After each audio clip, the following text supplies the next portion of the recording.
Je note qu'on invitera à l'Université de Namur à venir en Bourgogne pour lever quelques hypothèses. Je vous propose de passer au quatrième exposé, donc là plus tourné vers les usages, puisqu'il s'agit de la loutre et les piscicultures, donc avec Stéphane Raymond. Donc bonjour, je suis donc Stéphane Raymond, ancien pisciculteur de métier et aujourd'hui animateur loutre pisciculture pour le plan national d'action en faveur de la loutre. Donc je vais vous parler un petit peu de la prédation de la loutre d'Europe sur les piscicultures, puisque ça fait partie des fiches d'action du PN à loutre. Et puis évidemment, vous l'avez compris, la loutre va mieux en France, donc qui dit loutre qui croise une pisciculture dit problème. Donc l'idée de départ étant en protégeant le pisciculteur, on protège aussi la loutre. Xavier Grémillet a parlé tout à l'heure de la réalité du piégeage ou du braconnage. Je suis d'accord avec lui. Donc c'est pour ça qu'on essaye de travailler main dans la main avec les acteurs de l'eau tels que les pisciculteurs. Alors, il faut savoir que la profession piscicole a différentes activités. Nous, on va principalement agir sur des secteurs bien déterminés, tels que la salmoniculture, donc c'est l'élevage des salmonidés, des truites, les transformateurs. Alors ça peut être des gens qui n'élèvent pas, mais qui détiennent soit des salmonidés, soit des cyprinidés, ou tout poisson transformable dans des bassins. Donc qui dit bassin en extensif quelque part, en concentré, du poisson en densité, dit problématique. Pisciculture d'étang, il peut y avoir des problématiques, on pourra évoquer le problème après, pourquoi pas dans les questions. Mais là on va moins s'en occuper, de par les surfaces, en sachant que je précise que plus un étang est grand et moins l'impact de la loutre se révèle présent, normal, le poisson est moins dense en termes de volume d'eau. Et l'aquaculture marine et nouvelle, là on va s'intéresser plus précisément à tout ce qui est donc aquaculture nouvelle plus que marine, par exemple les esturgeonnières. Donc voilà.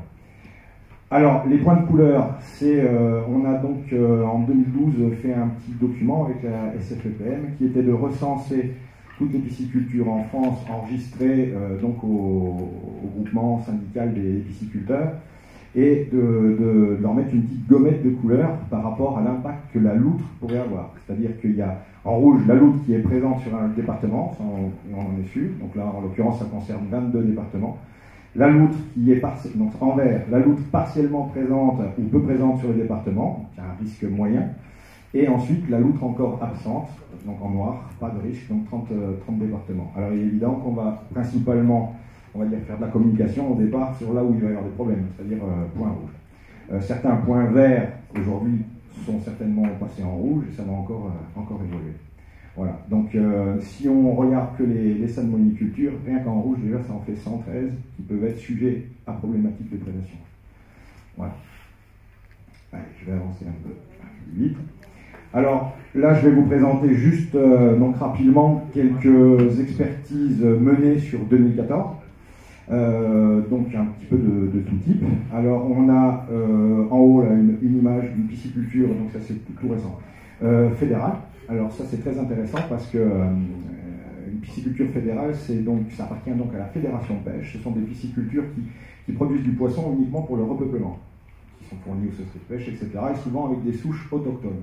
Donc là ça veut dire qu'on a déjà vu des pisciculteurs très très ouverts parce que c'est pas ce qui nourrit leur famille, ce sont des salariés. Et ensuite parce que là pour le coup la loutre peut également avoir un impact sur le repeuplement des rivières en limitant la production d'une pisciculture comme ça, où on va essayer de redévelopper l'ombre chevalier, ou l'ombre commun, ou enfin des espèces qu'on a tendance un petit peu à perdre.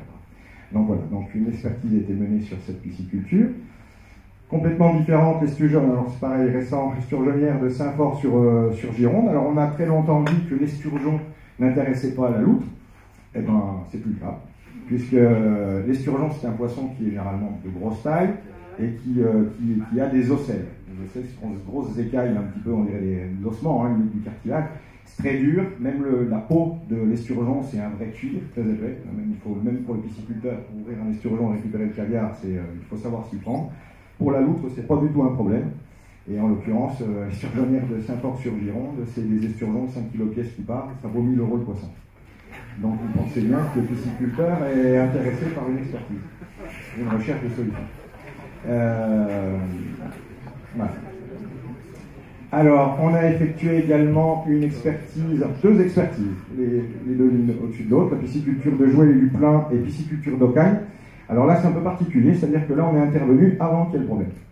C'est-à-dire qu'on a été contacté par des gens du CPIE de l'Orne, donc Basse-Normandie, qui constataient donc, le retour bien réel de la loutre, et que ces loutres s'approchaient, on va dire, de plus en plus de ces deux sites piscicoles.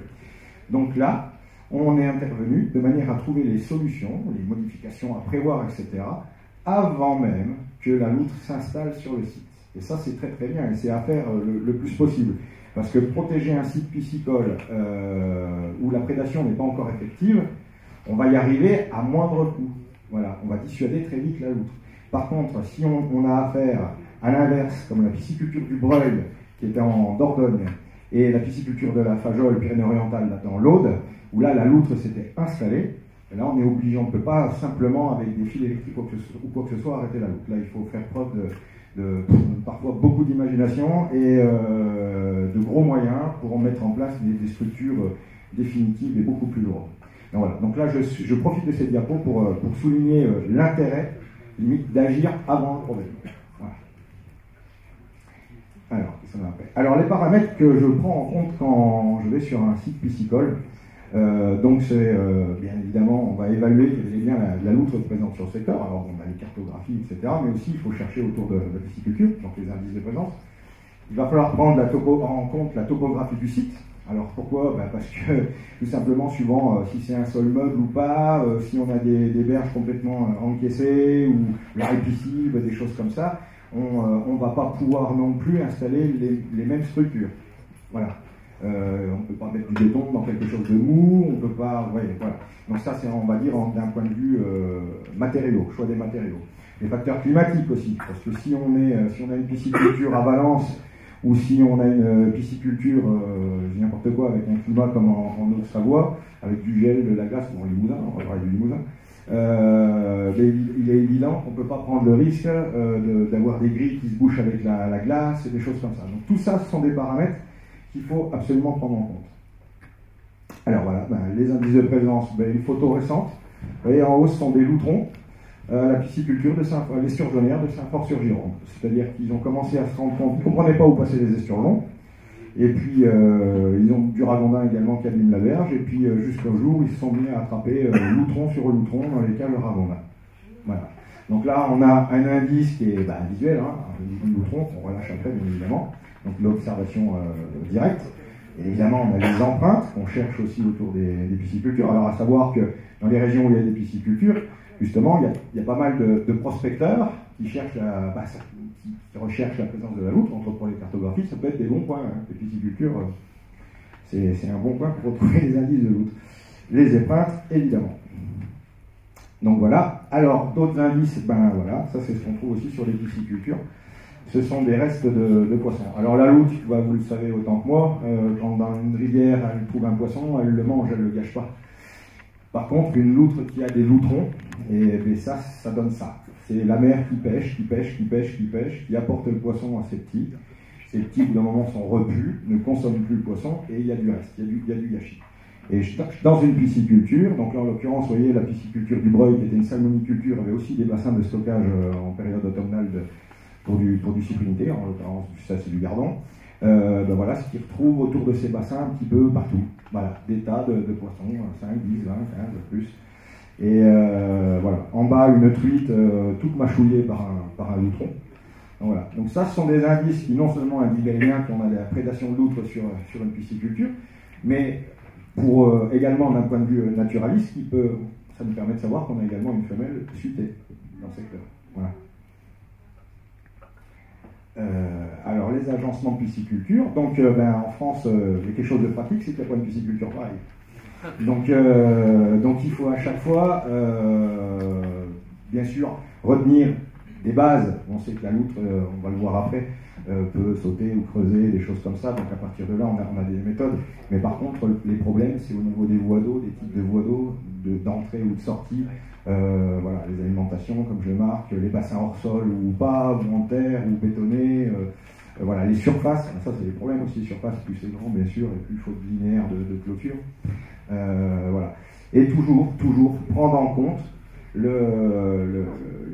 l'impact que ça peut avoir sur le travail du pisciculteur. Et en l'occurrence, il ne faut pas engendrer de risque de débordement, hein, par exemple des bassins, par un colmatage de grilles ou des choses comme ça. Donc il a fallu aussi... oui, comment donc il ne faut pas colmater. Donc voilà, on l'a dit, la méthodologie de travail du pisciculteur. Pourquoi? C'est-à-dire qu'on ne va pas, là où il passe tous les jours avec un véhicule pour manipuler son poisson ou transporter de l'aliment poisson, etc., on ne va pas lui mettre un portail à ouvrir tous les mètres ou des choses comme ça. Donc il faut connaître les habitudes du pisciculteur. Donc c'est encore un des paramètres à prendre en compte. Et les normes zoosanitaires, même si on est pressé, je vais en parler. C'est-à-dire qu'actuellement en France, c'est en cours, il y a de nouvelles normes, en plus des normes européennes, qui sont arrivées et qui concernent, on va dire, les enclos piscicoles. Les enclos piscicoles, c'est entre autres le fait qu'une pisciculture doit être bel et bien entourée d'une structure grillagée, donc séparée du public, mais c'est également d'un point de vue sanitaire, c'est-à-dire séparer des zones d'élevage, les alevinages, les closeries d'abord, l'alvinage, les grossissements, etc., de manière à éviter en intérieur de pisciculture, si vous voulez, des échanges pathologiques, avec une épuisette par bassin, des choses comme ça. Donc ça veut dire que beaucoup de pisciculteurs sont obligés de remettre à ce jour aux normes les enclos, d'accord? Et moi ce que je propose, c'est pourquoi pas, quitte à, et aujourd'hui actuellement c'est aux frais des pisciculteurs, personne ne les finance, quitte à ce qu'ils aient une clôture à remettre en place, autant que ce soit une clôture qui fasse double emploi et qui les protège de la loutre. Donc c'est une voie à creuser. Les capacités physiques de la loutre, hein, on va aller très vite. Donc on a, vous voyez, en haut une loutre qui passe sous un grillage, on va creuser un petit peu en dessous pour mieux passer. Une loutre, ça peut tout à fait grimper dans un arbuste fourchu, des petits arbres, des choses comme ça. Elle peut sauter plus d'un mètre, beaucoup plus d'un mètre, jusqu'à 1,50 m c'est possible. Elle déchire donc les clôtures parce que ça a une force assez incroyable, que ce soit avec les pattes ou la mâchoire. Évidemment, dans les piscicultures, elle remonte les voies d'eau. Y compris souterraine. Hein. Une buse enterrée de 10, 15, 20 mètres sous terre, d'un diamètre de 100 ou de 30, la loutre va l'emprunter pour arriver dans le bassin par l'évacuation, par exemple. Donc c'est les fameuses voies d'eau à ne pas colmater dont on parlait tout à l'heure. Et donc elle est capable de se faufiler sous des obstacles qui sont à 8 cm du sol. Voilà. Donc si vous avez un grillage qui est pas au ras du sol, etc., voire, on va voir les solutions après, et bien la loutre va passer tout. Même une belle loutre de 10 kg va passer dans 8 cm. Voilà. Et puis donc elle peut lever, pousser, tirer. Donc y compris sur des simples grilles, jusqu'à 30 kg c'est possible. Elle pousse. Voilà, donc on va aller très vite, ce sont juste des images. Une loutre qui grimpe par un talus, une loutre qui se hisse, on ne voit pas bien, mais elle est dans la buse de sortie d'un bassin. Les protections temporaires possibles, donc on l'a dit tout à l'heure, il faut mieux prévenir que guérir à la limite. Donc dès la présence avérée de la loutre sur un site, il faut agir vite, il ne faut pas laisser l'animal prendre de mauvaises habitudes, parce qu'une fois qu'elle sait ce qu'il y a à l'intérieur, il est évident qu'elle va tout faire pour pouvoir rentrer et aller se nourrir. Donc il y a les clôtures électriques, donc ça a été testé plusieurs fois, les Ursus, vous savez, les souples à mouton. Généralement, les grosses, les Mike 10-10, un peu orange, on les voit orange, etc., électrifiés, ça marche. Bah, il y a cette solution en attente, mais ça c'est vraiment du provisoire. Mais le fil du bas n'est pas électrifié, la loutre le comprend très vite. Donc là, je creuse dessous. La présence de chiens. Le problème des chiens, c'est qu'ils ne peuvent pas être partout sur un site, et puis que quand ils dorment, la loutre ça ne fait pas de bruit, hein, sauf s'il y a des moutons. Donc ça ne marche pas forcément, mais ça peut dissuader. Il faut éliminer tous les tas de branches éventuelles ou ronciers qu'il peut y avoir sur un site, parce que là du coup ça lui fait des caches. Et puis si par exemple on a eu le cas, une pisciculture en Bretagne, le pisciculteur, il est pas content. Le pisciculteur a laissé des tas de branches de bois élaguées, etc. Quand on a levé l'état, les restes de poissons étaient dessous, quoi. Donc ça lui sert en plus de gîte sur site. Donc voilà, allez, j'avance. Les bassins de diversion. Alors ça, ce sont des méthodes qui sont utilisées également à l'étranger. Personnellement, je ne suis pas pour, ou alors il faut vraiment que les bassins de diversion soient très éloignés de la pisciculture. Je connais un pisciculteur en Limousin qui, dans son bassin de décantation, en sortie, met tous les poissons tordus ou abîmés, piqués par un héron, etc. Mais comme je lui ai dit, il vaut mieux protéger tes bassins, parce que le jour où il n'y aura plus rien dans ce bassin-là, il aura appris l'animal à venir tous les jours sur le site, à chercher quelque chose. Le jour où le bassin de diversion sera vide, ça sera dans les bassins de production que la loutre ira. Donc je suis pas pour. Voilà. Alors, structure définitive, bon ben voilà un exemple. Donc pisciculture en Limousin, à Buja, c'est mon ancien site, en l'occurrence, qui a été donc, le premier site doté de ce genre de clôture. Donc on a 50 cm de béton sous terre, parce que la loutre creuse, un grillage de 13 mm par 22 à maille soudée, parce que sinon un simple treillis à vous les vente. Un retour de 30 cm vers l'extérieur, parce que la loutre grimpe. Et on électrifie le tout. Ça suffit pas. Alors ça c'est un exemple sur du bassin hors sol. C'est-à-dire du bassin qui n'est pas au ras du sol, mais vous avez les parpaings qui montent, etc. Là on peut s'appuyer sur le mur, donc c'est bien plus simple à la limite, et directement entourer un groupe de bassins. Les voies d'eau, alors voilà, les voies d'eau, on utilise des grilles pour empêcher la loutre de passer par là, mais il a fallu trouver des grilles qui soient capables d'empêcher la loutre de rentrer sans pour ça se colmater par le gel, les feuilles, etc. Donc il y en a eu plusieurs de mises en place, je ne les ai pas là, c'est après, tant pis. Il faut bien respecter un écartement de barreaux bien précis, mais je crois que j'ai pour après. Les seuils, sous chaque portillon, on l'a vu tout à l'heure, une loutre peut passer dans un obstacle de 8 cm, c'est-à-dire si on avait 8 cm sous le portail, elle pourrait passer. Donc il faut des portails qui arasent des seuils, il faut faire des seuils à chaque entrée. Voilà, donc les voies d'eau, on l'a dit. Comment ? Je vais être obligé de vous demander d'accélérer un petit peu. On y est presque. Bon, juste des photos. Une loutre dans une buse, une loutre dans un bassin, une loutre qui sort de la pisciculture avec une prévision pour ses loutrons. Voilà. Et voilà les grilles. Donc voilà, donc on a nos grilles.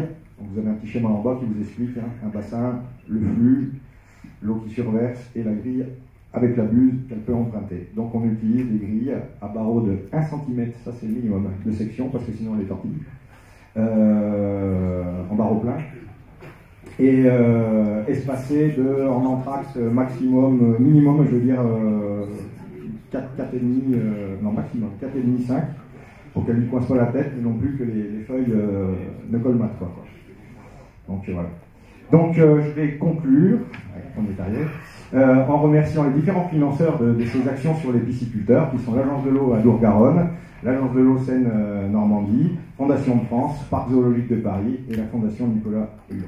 Voilà. Merci pour votre attention.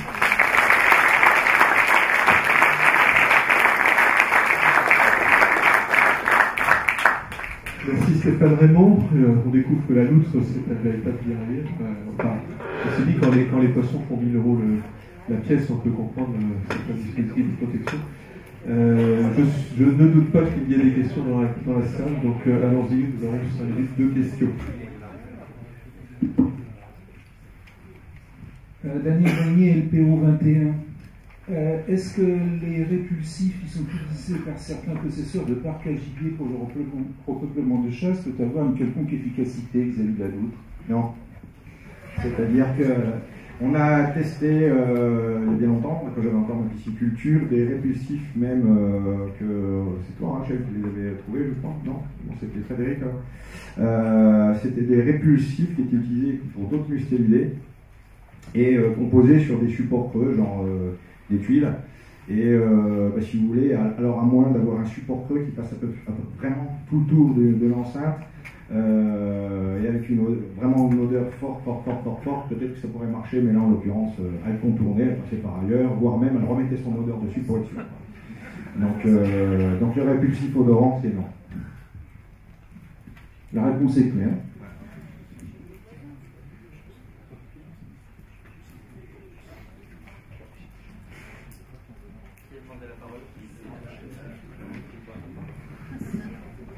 Oui, Laurent Thémin, une question qui n'a pas forcément directement trait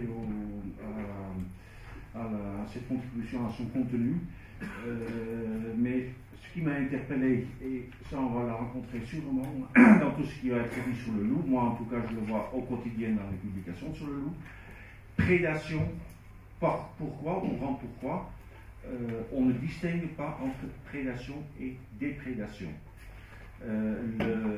L'ONC a bien créé sa cellule d'étude prédateurs et animaux déprédateurs, mais partout dans la lecture, et je le retrouve ici aussi, un prédateur, bon, c'est un animal qui vit sur d'autres animaux, un prédateur sauvage qui prend de la proie sauvage, on appelle ça de la prédation dans la terminologie internationale. Dès lors que ce carnivore sauvage s'en prend aux animaux domestiques, on appelle ça de la déprédation. Pourquoi cette distinction n'est-elle pas faite? Ce serait tellement plus clair. Oui, enfin, moi c'est clair, mais oui, prédation, déprédation, oui, pourquoi pas. Là, je pense juste que c'est un terme. Et là, moi, je vais vraiment plus vous parler pas de terme, je vais vous parler d'une problématique. À un syllabe près, on sait exactement de quoi on parle tout de suite. Oui, ben, on pourrait dire déprédation, puisqu'il s'agit effectivement d'animaux domestiques, puisqu'il s'agit... et là, l'idée, c'est vraiment de trouver des solutions et permettre la cohabitation des deux. Voilà. Alors, j'ai envie de dire le terme. Ok, d'autres questions?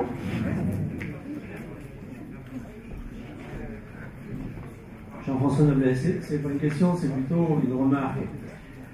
C'est passionnant le travail que tu fais, Stéphane, parce que finalement, tu étais pisciculteur, mais en même temps, tu es devenu amoureux des loutres. Autrement dit, tu règles un problème de naturaliste en ayant la compétence des pisciculteurs. Et c'est ça qui fait le succès de ton opération, de notre opération.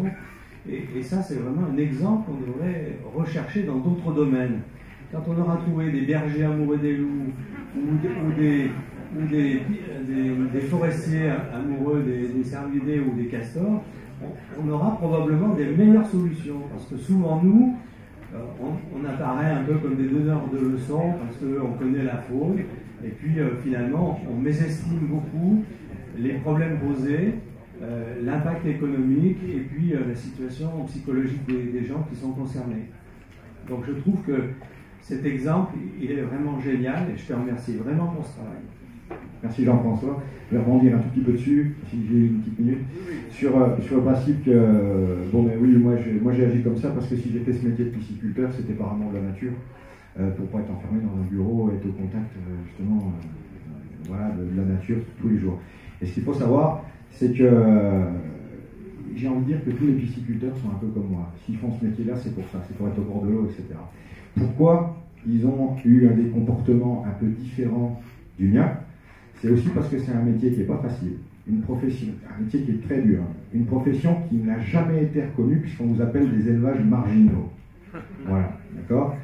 Que vous avez vu le nombre de salmoniculture, de toute pisciculture confondue, on est à 500 et quelques, alors que sur le plateau de Mulvache, il y a 5000 agriculteurs bovins. D'accord? Donc on a un impact, un pouvoir des lecteurs, de tout ce que vous voulez, qui est tellement faible qu'on n'est jamais reconnu, qu'on n'a jamais une aide, etc. Par contre, il y a des nouvelles normes qui tombent tous les jours.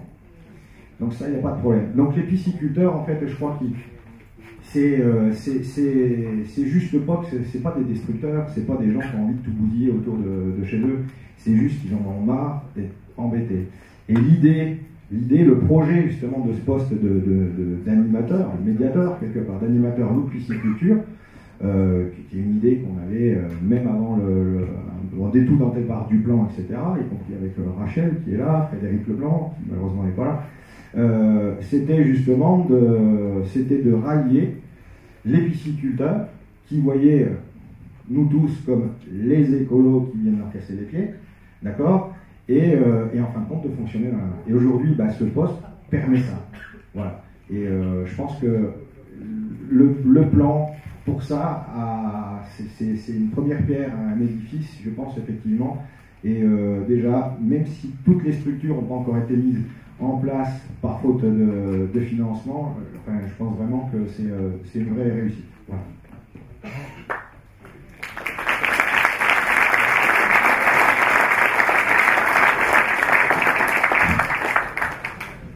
Merci bien. Je pense qu'on va arrêter notre session, sauf s'il y a une question de dernière minute, mais je pense que là, une dernière question.